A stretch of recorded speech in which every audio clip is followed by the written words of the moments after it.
We got white out. February 20th, 2026. We're up at the cabin. And we got a pretty good whiteout snowstorm.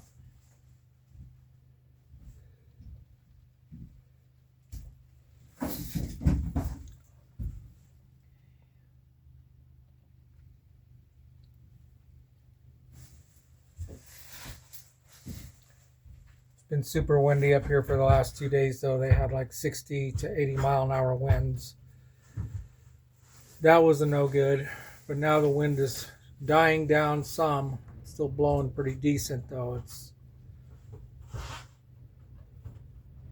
not good. It makes it a lot colder.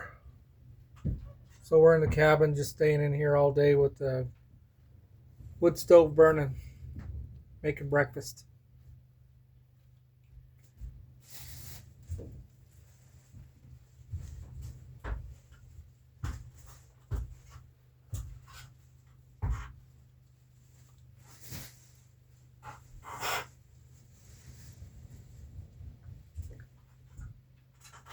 It's coming down.